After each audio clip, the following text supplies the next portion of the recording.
Earlier today, the Booker Prize announced their long list for 2026, and of course, the Booker Prize is one of the most prestigious book awards for novels published in the English language. And over the past couple of years, starting to get a little bit more serious and starting to read more as an adult, one of the ways that I have found that is the best for finding some of the best contemporary novels and trying to just overall expand my taste in books and what I like to read are book prizes. I think they're great tools for discovery, and a lot of times they do tend to highlight some books that I might not otherwise know about. And I think the Booker Prize does that particularly well because it is a book prize based in the UK.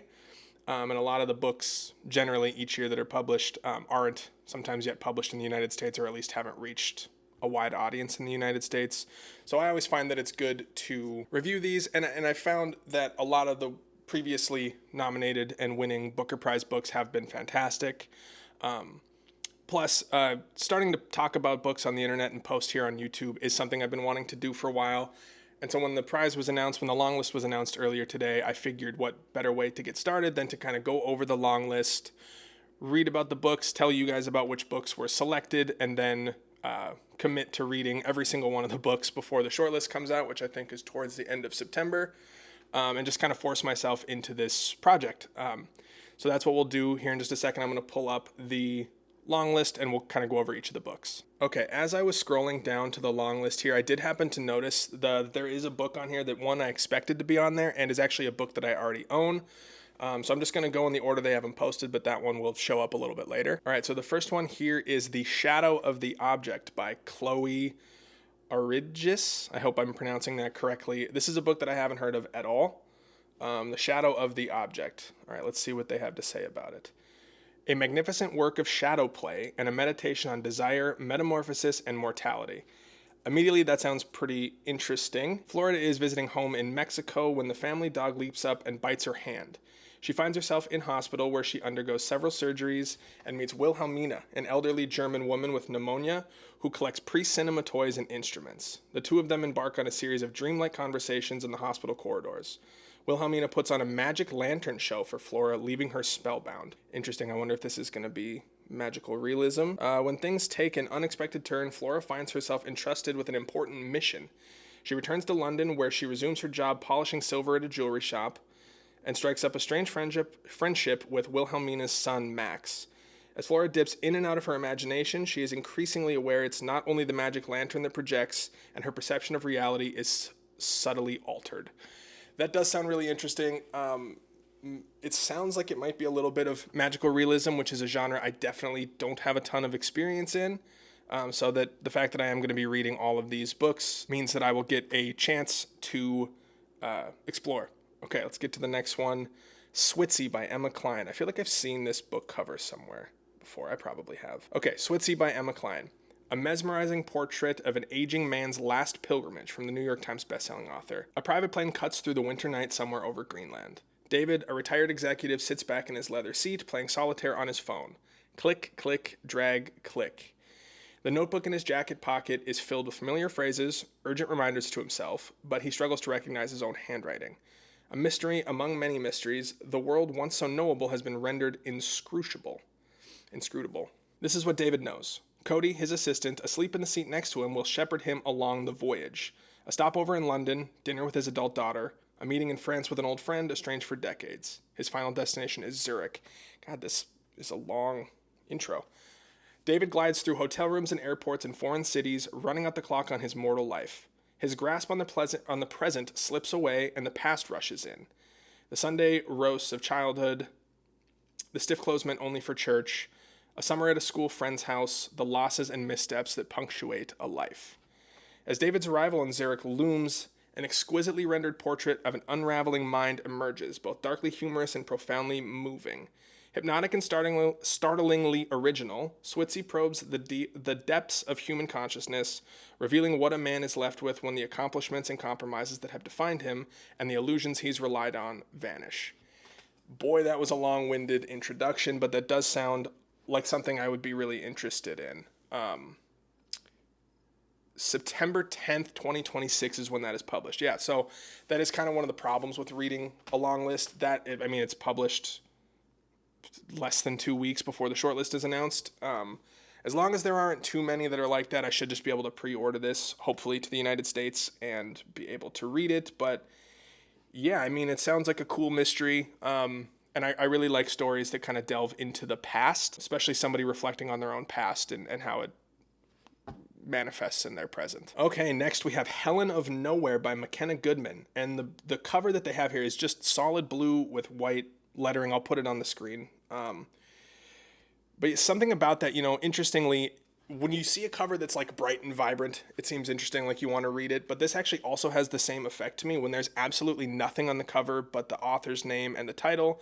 That does something to me where it almost feels like it's telling me like, hey, there's going to be something really important in here. I don't know why that is. That's just for whatever. It just piques my interest when I see that. All right, philosophically and formally adventurous, at once intimate and cosmic in scope, Helen of Nowhere asks, what must we give up in exchange for true happiness? Is this going to be another magical realism? In the middle of the countryside, a realtor is showing a disgraced professor an idyllic house. She speaks not only about the home's many wonderful qualities, but about its previous owner, the mystifying Helen, whose presence still seems to suffuse every fixture. Yeah, it does. I don't know. I guess we'll see. Through hearing stories of Helen's chosen way of living, the man begins to see that his story is not actually over. Rather, he is being offered a chance to buy his way into the simple life, close to the land that's always been out of reach to him. But as evening fades to black, he will learn that the asking price may be much higher and stranger than anticipated. Yeah, that sounds like magical realism too. That's 2 out of 3 now. I feel like I followed the Booker Prize at least moderately over the last couple years as I've gotten into reading. Maybe not close enough. I guess you have to let me know down in the comments. Is magical realism something they generally lean into? Kind of seems like it's for sure at least 2 out of the 3, and Switzy even seems like it might have some elements of that, depending on how literal it gets into going back into his memories and his past. The next one up is The End of Everything by M. John Harrison. A slyly satirical and unsettling post-apocalyptic adventure into the limits of human understanding from the acknowledged master of science fiction. That is interesting. I have been into science fiction and fantasy a lot lately. I have not heard of M. John Harrison, but genre-defying British author. That's probably why.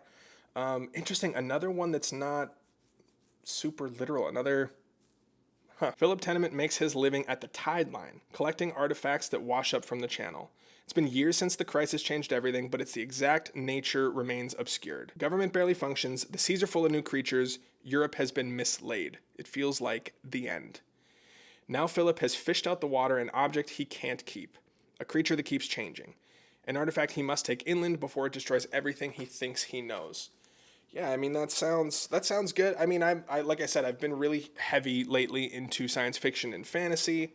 Part of this project to read all the Booker Prizes was, again, to kind of get me back into the waters of literary fiction.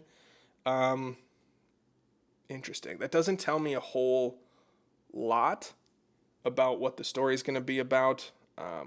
Satirical. I didn't get satirical from that, but that was a pretty short description. I guess we'll see what it turns into. Okay, the next one, Marlon James, The Disappears. I did not know Marlon James had a new book coming out. He already won a Booker Prize once, I think. It says right on the cover, Brief History of 7 Killings. That just shows how plugged into the literary world I am, that I didn't even know that he had another book coming. This is another one. It says 17th of September is when it's going to be published. So this will be another one I'll have to pre-order and then just read in a couple of days before the shortlist is announced. That's fine. I'm sure it'll be okay. Hopefully it's not too long. All right, let's look at what it says. A deeply human story of men who must make compromises to survive what the society they live in demands. That immediately sounds like... This already sounds like it's going to be maybe depressing. In 1988, 8 men in Kingston, Jamaica begin rehearsals for a play. The men are strangers to one another, and each has a different reason for being involved. But they all share one inescapable truth. All of them are gay. A batty man in Jamaican argot. Is that how you pronounce it? A-R-G-O-T? Argot? And all of them must contend with the dangers that such truth lays bare. One night, a mob savagely attacks them, killing one of the men. God. For the survivors, their recovery is as much emotional as it is physical. As their bodies heal, each man must grapple with the violence, the hatred, and the rage that the attack made plain. Some try to ignore what the attack has unearthed, while others double down on retribution. The Disappears is both a dramatic page-turner and an unflinching exploration of queer life in Jamaica during the 1980s and 1990s. Boy, does that sound heavy. I am certain that that's going to be an incredibly well-written book. Immediately, it's already jumping out to me as a potential favorite. It's such a heavy-hitting topic. Man, that does seem like a heavy book. Did I say heavy? Books like that are really important when you look at the violence that has been perpetrated against people who are different or who live different lifestyles throughout history. It's really important to read those, but boy, are they tough reads sometimes. And this one just jumps out to me as like a tough read. So I'm looking forward to reading it, but I'm also at the same time kind of not looking forward to reading it. I feel like it might be very sad. Okay, now I've scrolled down into the second grouping of 5, and I'm not seeing the book that I was pretty sure was going to make the list. I'm not thinking it made it, but let's continue right along. We have Black Bag by Luke Kennard. Hopefully that's one of those two is right. A warped campus novel, an investigation into the crisis of masculinity, and an off-kilter love story. Black Bag is a firework of a novel, blazingly funny and profoundly humane. What a tonal shift even just that is from the last one that we just read. Okay. A penniless and out-of-work actor picks up a job working for Dr. Blend, a university professor who's conducting a psychological experiment. How will Dr. Blend's students react to someone zipped into an oversized bag sitting at the back of a lecture hall over a series of autumn term lectures? I don't know where that's going to go, but I know that when I was in school, if somebody had been dressed or wrapped in a black bag in the back of the room, I would have ignored it. I know you can't pay me to care. When I was in school, you could not pay me to care even about what the teacher was teaching, let alone someone dressed weird in the back. Okay, anyway, it continues. The role, eagerly accepted, soon has unexpected consequences. A professor of post-humanism develops research questions on her own. In particular, can you love someone secreted away inside a black bag? Probably not. Meanwhile, the actor's childhood friend and flatmate forms a vision of monetizing this new situation. That's me. It's a severe tonal shift from The Disappears. Very interesting to see kind of the directions that they're going. We had a couple magical realism, heavy story of historical importance, and then kind of, I guess, a comedy. An interesting, maybe it's not a comedy, I don't know. I'm getting comedy, and actually I am really excited to read that now that I'm thinking about it more. The mood that I'm in when it comes to reading right now, I do kind of want to read something light, maybe a little satirical that still says something about our society. I'm assuming that's what this is, just based on how the Booker Prize normally is. That is definitely one. That might be one of the first ones I read. When is it? I didn't even see. Oh, it's already out. It's published March 12th. Yeah, I'm going to definitely... when you look up the Booker Longlist, they have a link that you can shop for the books, and I'm going to go ahead and open the bookshop.org. Always buy your books on bookshop.org, by the way. Screw Amazon. The bookshop.org link, and I'm going to definitely add this. I'm going to probably pick this one up. Okay, moving along. The next one is we have The Renovation by Kenan Oren. Gosh, I'm terrible with these names. Kenan or Keenan Oren. This one was also published in March, so it is available. The Renovation is a heartbreaking portrait of one family caught in the tides of history, grappling with grief, exile, politics, and the painful absurdity of love. Okay, before I even go further, I will have already put the cover on the screen, but immediately my first thought when looking at this cover is that this is going to be another magical realism book. I have no idea why, that's just the vibe I get, so let's find out if I'm right. Dalara's father is disappearing. That sounds magical. Oh, God. He has dementia, and the disease steals a little more of him each day. Dalara has persuaded him to move in with her, hiring builders to adapt her apartment in preparation. But when the renovation is complete, she discovers a big problem. Instead of a new bathroom, the builders have installed a Turkish prison cell. At first, she is outraged. There has surely been some mistake. Dalara's family are exiles. They left Turkey many years ago and have never been back. The last thing she wants is a piece of her estranged homeland appearing uninvited in her home. Wait, is this magical realism? Is it an actual cell, or did they just build a set? Okay. But as the weeks passed, her indignation gives way to curiosity. Beyond the cell door, she glimpses Turkish guards. Yeah, what? Turkish guards going about their work. Through the cell walls, she hears Turkish prisoners murmuring, rustling, crying out in their sleep. And in the strange, impossible air of the cell itself, she smells the sesame of freshly baked simmet. She tastes the fine dust of the Antelonian steppe on her tongue. Yeah, this is another magical realism book, sort of. And this one, by the way, is really kind of jumping out at me as interesting. Okay, even as she struggles to care for her father, to keep the family finances afloat and stop the wheels coming off her marriage, Delara is drawn back again and again to the mysterious prison cell, and through it to a city that once belonged to her, to the salt wind off the Marmara, the sky full of gulls and domes and minarets, back to Istanbul. Okay, another magical realism, and already another book that kind of seems like it's dealing with something from the past and how the past is kind of interacting with characters and their present and their future. So I'm already kind of starting to see a through line of theme. I think that is a thing that the Booker sometimes does. Yeah, let's see if that continues. All right, the next one. All right, so we have May We Feed the King by Rebecca Perry. May We Feed the King. And this one has pears on the cover, which notably, not last year, I think 2024, there was a book called The Safekeep by Yale Vanderwoven that also had pears on the cover, and that one made the short list. So immediately that one's, I think we might need to predict this one already, just because of the pears. All right, laced with desire and longing, May We Feed the King is a playful, stirring meditation on history and storytelling, on what makes a king great and a life meaningful. I'm already getting senses of the past here. She is a curator who spends her time dressing the rooms of historic buildings to bring them to life. But in the lush, private quarters of a medieval palace, she finds herself so transfixed by the reign of an almost forgotten king that the edges of her life begin to blur. Is this another magical realism book? It certainly has to do with the past. Okay. He is a reluctant ruler with no hunger for power, rushed to the throne after the untimely deaths of his older brothers. But it isn't long before whispers begin to fly around the court. And with the growing belief that the king is not fit for the throne comes the idea that another might rule in his stead.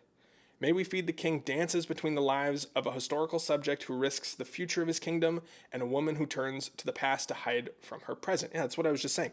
Okay, so it doesn't seem like it's magical realism. This seems like dual timeline and kind of like parallel lives of someone who lived a long time ago versus someone who lives now. I do like that kind of story. I am very interested in that type of story. So far, I haven't read one of these that I'm not all that interested in. The Disappears is going to probably hurt me deeply, but I am still looking forward to reading it.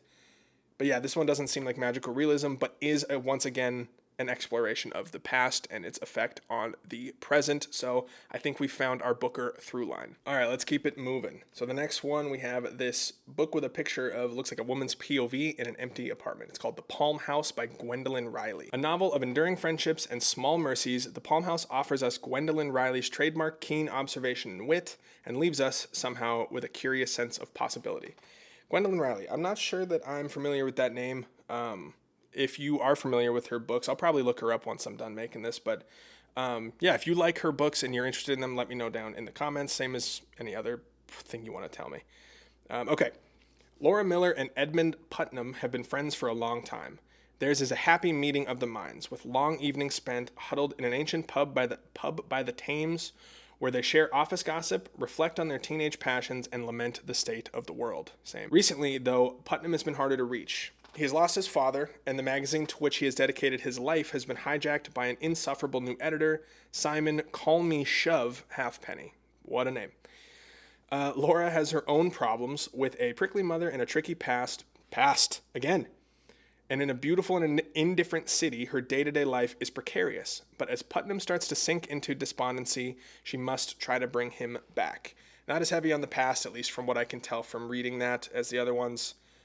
Just kind of seems like a little slice of life, which again, it just kind of seems like we're all over the place with what the long list is trying to achieve here. We have some magical realism. We have some, dense history. Yeah, that one, I don't know. I already kind of forgot what it is that I read that this was going to be about. It's just a couple of people.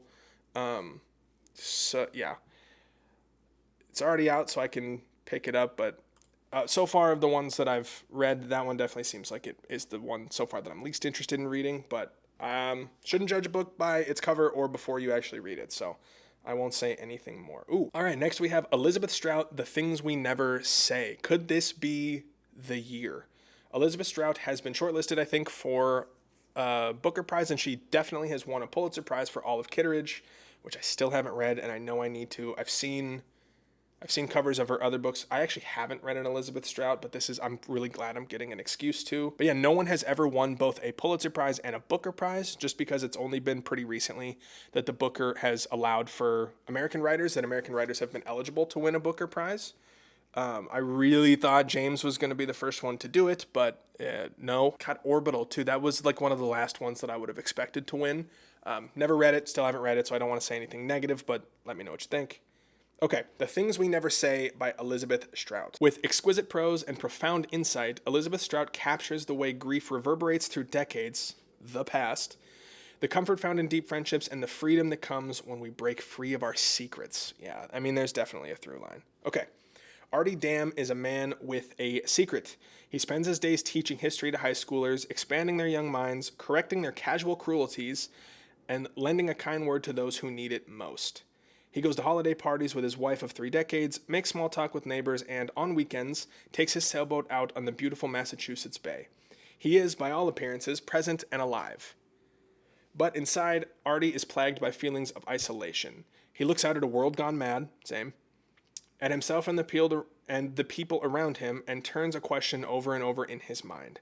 How is it that we know so little about one another, even those closest to us? And then, one day, Artie learns that life has been keeping a secret from him, one that threatens to upend his entire world. Once he learns it, he is forced to chart a new course, to reconsider the relationships he holds most dear, and to make peace with the mysteries at the heart of our existence.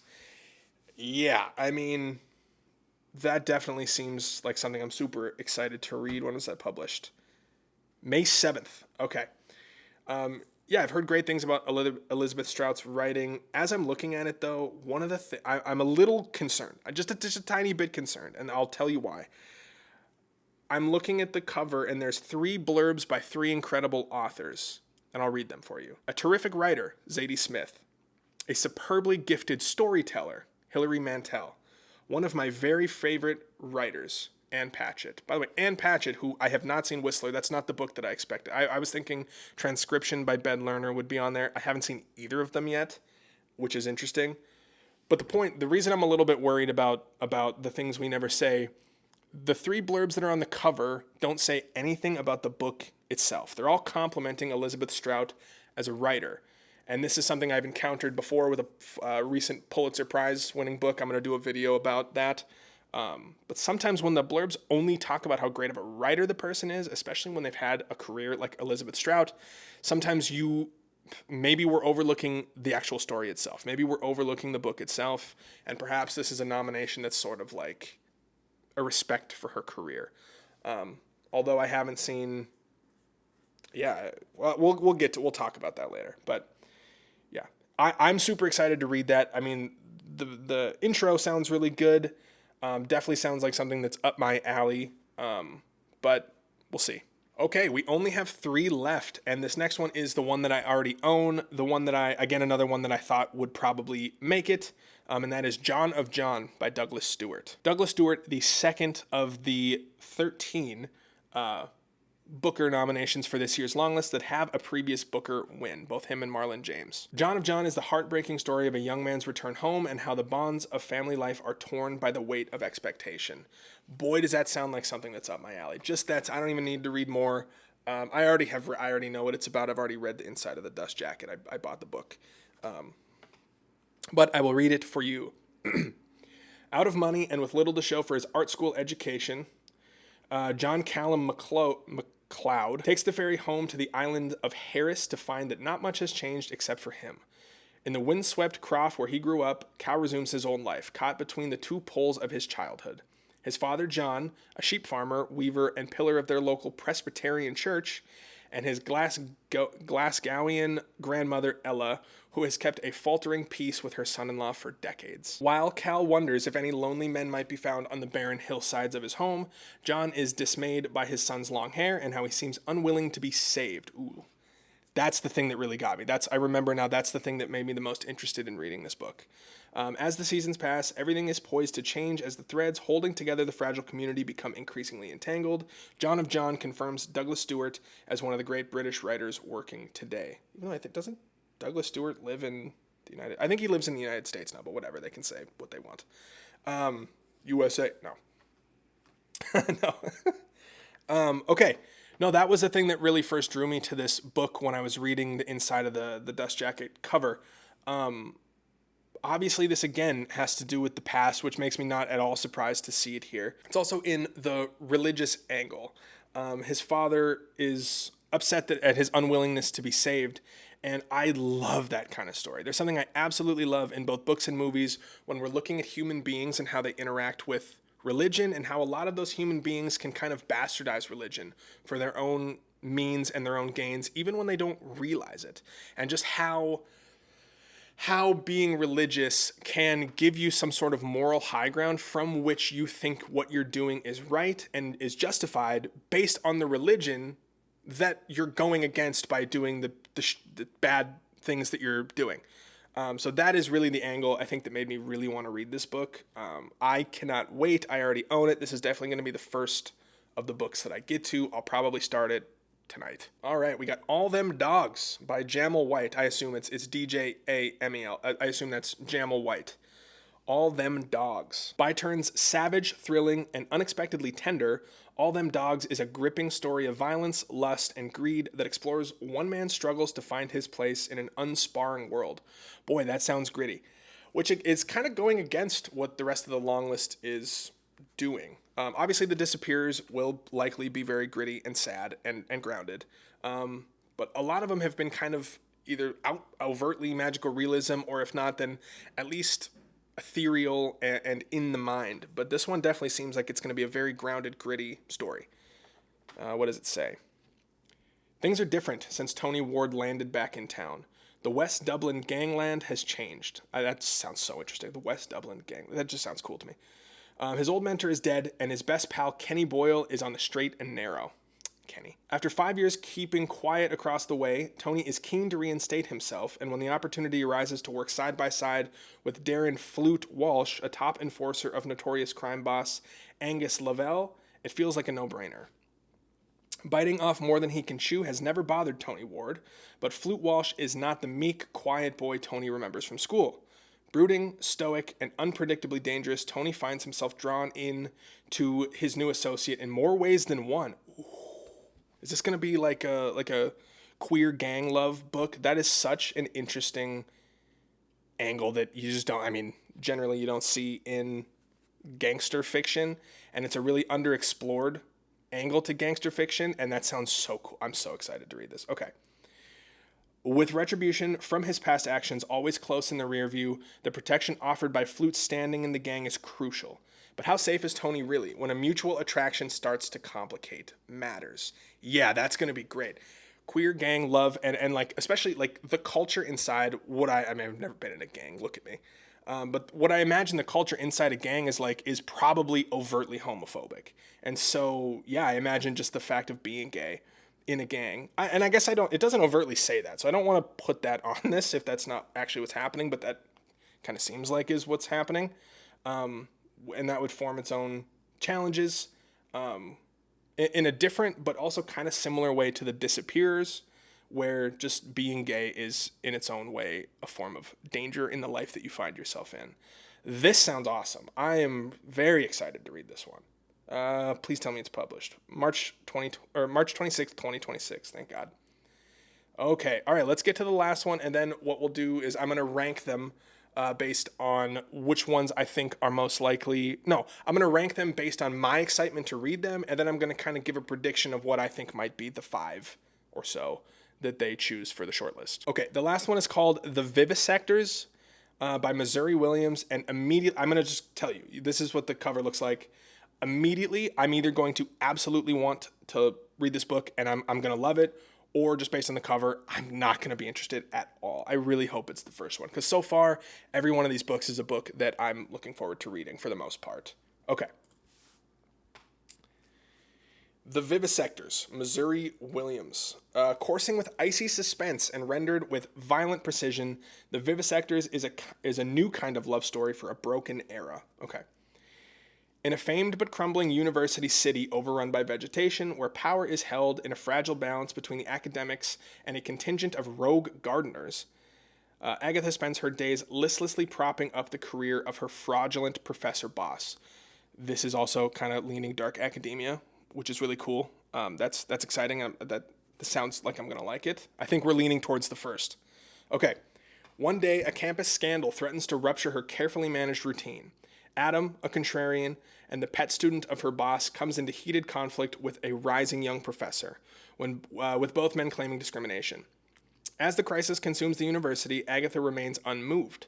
But when her boss instructs her to turn double agent and gather information by befriending Adam, Agatha finds herself both caught in the events tearing the city apart and increasingly drawn towards the alluring student at the heart of it all. It's another little romance. I noticed there wasn't a ton of romance in the first 10 or so, but these last couple have kind of almost been romance love stories in some way. But can anyone be taken at their word in a struggle over the truth? In The Vivisectors, I hope I'm saying that right, whatever. Missouri Williams holds up a mirror to humanity's most intimate contradictions and reflects them back through a novel of blazing spiritual reckoning. Yeah, I am super interested in reading that. I don't know, at no point I don't think does this say it takes place in the past, but just the way that was written, first of all, even the way the intro is written already places me in the world, which I can tell I'm already going to love being in, but it almost feels, just the way they described it to me comes across as like a Roman university and taking place during Roman times, which probably I was maybe primed for by the cover. So I can't necessarily from that for sure say that this is another exploration of the past, but it does kind of seem that way. And at the very least, whenever a book holds up a mirror to our society in the ways that we are going wrong, I like that. It's an interesting way to go about writing and reading a story. All right, so those are the 13, the Booker Baker's dozen. Notably, the books that I guess had expected, that I had heard of, that I definitely expected to see on there, were Whistler by Ann Patchett, Land by Maggie O'Farrell, even though I have recently seen a lot of kind of mixed reviews on that one, but I maybe thought she would have gotten the Elizabeth Strout treatment just for other things that she's published in her recent success. Also, maybe the Booker is kind of trying to stay away from that, even though they haven't shied away from that in the past necessarily. And then Transcription by Ben Lerner. That was kind of the one that just, based on what I'm seeing, I don't know, just kind of seemed like it was going to be a surefire, at least to be on the long list. I don't know that it would have won, but I have seen people, one of my favorite booktubers, kind of a quick aside, Supposedly Fun, he was talking about in a recent video, Greg at Supposedly Fun, was talking about in a recent video that Transcription was kind of his lock for Booker Longlist and Shortlist, so it's interesting to not see it here. So yeah, that's that. But those are the 13. So now what we'll do, I'm going to go through, kind of look these over real quick, and then I will rank them based on how excited I am to read them, since I am planning on reading all of them. So we're going to rank them from the bottom up. So of these, the one that I'm definitely the least interested in, just based on the introductions, and again, I don't know anything more. I hope that I'm pleasantly surprised. I hope I love them all. But from the introductions, the one that I am the least interested in reading is The Palm House. It just kind of seemed a little flat to me. I didn't get a lot from the intro that made me go, wow, I really can't wait to dive into that. I'm sure it'll be great. I'm sure the depth of the story and the breadth of the story is going to be in the prose, in the writing. Gwendolyn Riley's wit was mentioned. So I guess I'm sure I'll like it. I hope I'll like it, but that is the one as of now that I'm kind of the least interested in reading. And from there, we're gonna, in kind of the same vein, the next one that I'm the next one up, the next number 12, I guess, would be The End of Everything by M. John Harrison. That one has the most potential to rise just because I love a high concept sci-fi story. I've been really into sci-fi and fantasy lately, as I've mentioned, but I just am not 100%. Just again, that was kind of a nothing burger of an intro. It didn't give me enough to make me go, wow, like he catches a fish that changes and is, I don't know. So we'll see. I hope that I like it. And if you've read any of these so far and you want to let me know your thoughts without spoiling them, let me know down in the comments. Okay, number 11 of being interested to read is probably going to be Helen of Nowhere. That one, you don't get a ton again, and maybe that's what it is. Maybe I'm just not I don't know, maybe I'm not looking deeply into these enough. But it's a guy that lives in a house. Returning to the land is definitely an interesting topic, and I think you can really dive into character. I love character. I love a good character study. But perhaps, is he haunted by a ghost? Is it magical realism? I don't know. Just based on what I've seen, I don't know enough about it. I didn't get enough from it to really be excited to read it, but I'm sure it'll be great. All right, from there, I think I'm going to have to go with Marlon James' The Disappearers. Not because I don't think it's going to be a great book. I'm sure it will be. But because it's just not the vibe right now to read something so devastating. It's just going to make me sad. I just know it's going to make me sad. That just doesn't feel like the vibe right now. At some point between now and whenever in September, this one comes out in September 17th. So sometime between now and September 17th, which is right before the shortlist is announced, I'm sure my mind will change. But yeah, at the moment, that just doesn't sound like the vibe. So that's going to be the next one up on the list. Okay, number 9 in what I'm excited to read. I'm going to go with May We Feed the King. That one definitely, I like the dual timelines, and I think it could be really interesting. And now we're kind of entering that territory of things that I am like actively excited to read. And I just think there is sometimes when you come to those the dual timeline stories, the parallel timelines, you almost kind of feel like you're getting the same story twice, which is I think the point maybe, but yeah, I just think there's a way that could go wrong, and I'm a little hesitant, and for that reason, I can't.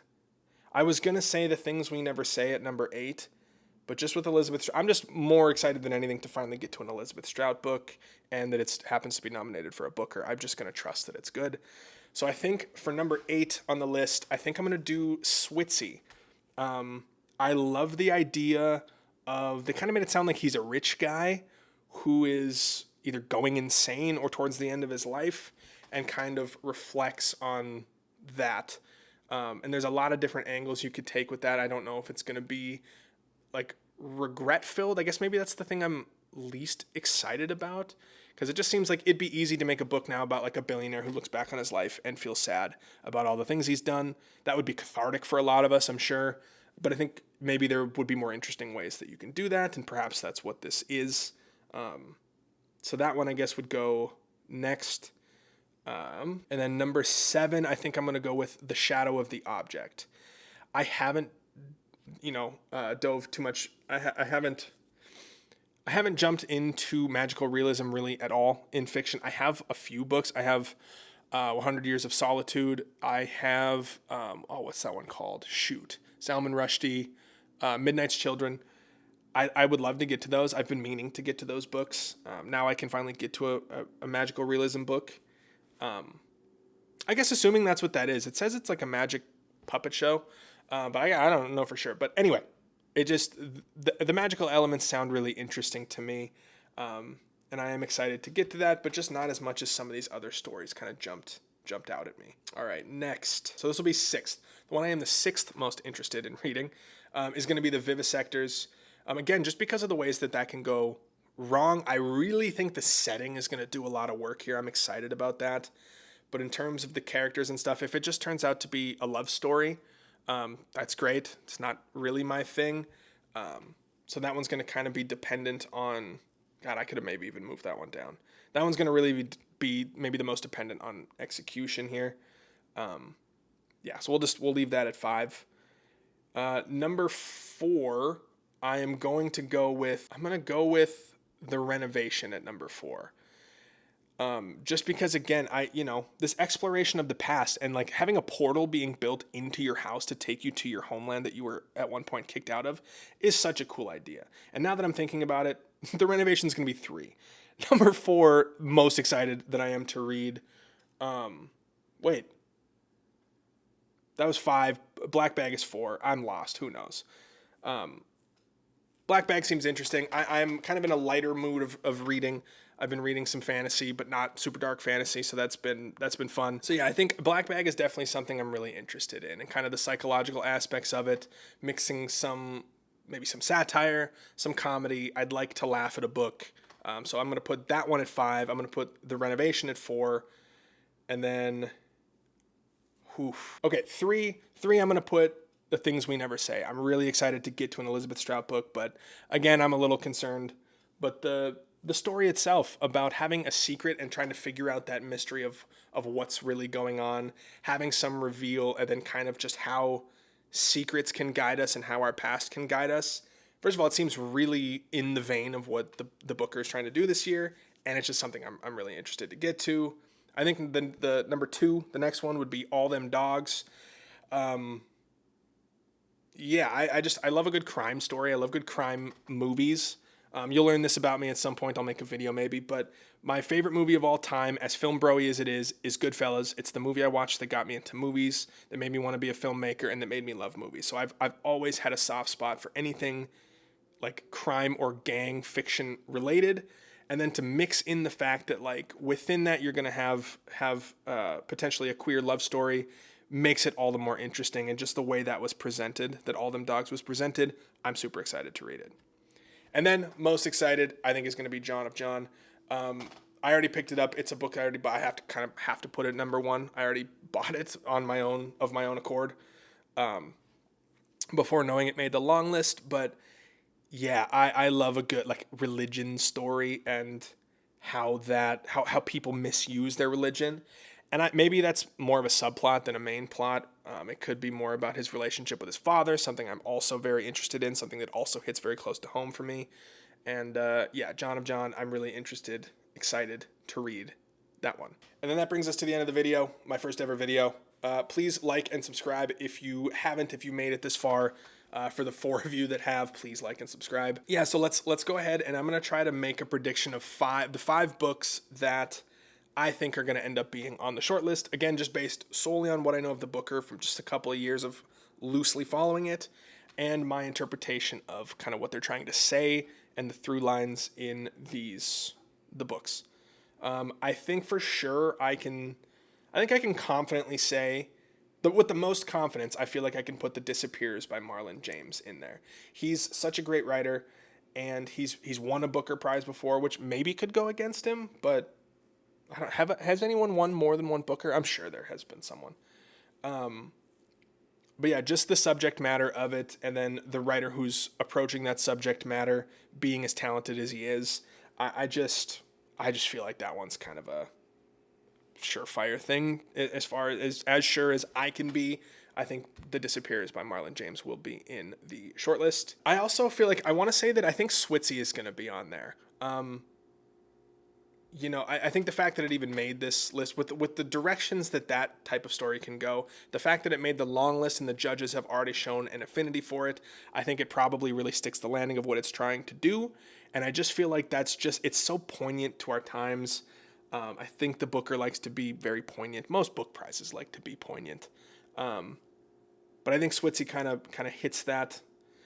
So I think that one's going to be on there. You know, strangely enough, I'm going to pick The End of Everything as well to be in the short list, just because including an outright, even they called him the master of sci-fi, putting an outright science fiction book in the long list. I know sometimes they'll do it as like a token book, but especially coming off of a fantasy horror win for the Pulitzer, maybe the Booker's going to kind of do the same type of thing, and at least put The End of Everything, which seems to be an outright science fiction book, in the shortlist. On the other hand, they could just go the opposite direction. You know, if the Pulitzer does a horror fantasy book, we're just going to go the opposite direction, which leads me to my next guess, which would be, these are all in the top row. Maybe I'm just biased by what I'm looking at, but Helen of Nowhere. I just feel like, you know what? I take that back. I think what I'm going to say, I think I'm going to say Black Bag. I think that maybe they kind of tend to lean, I'm just going to hope. I kind of want a light comedy to make it, oh boy. So that's 4. Oh no, I have to pick between Elizabeth Strout. What have I done to myself? yeah, just based on the, I'm just gonna go based on the cover blurbs here, and I'm gonna pick John of John as my last one to make the shortlist, just because. Yeah, I just get worried about those blurbs, the fact that they didn't mention the book at all. So I wonder if they're just kind of tipping their cap to Elizabeth Strout a little bit. An outstanding career. She's a fantastic writer, from what I understand. Maybe they're just like, hey, welcome to the long list. She's been shortlisted before, but maybe it won't go any further than that. So that's going to be my official prediction for the shortlist. We're going to say The Disappearers, Switzy, The End of Everything, Black Bag, and John of John. If I nail it, then you owe me a subscription. You owe me a like and a subscribe if I nail it. But yeah, anyway, thank you for joining me on my first video. This has been fun to make, and I will continue to make videos. So if you made it this far, thank you very much. Like and subscribe, and I'll see you in the next one. Thanks.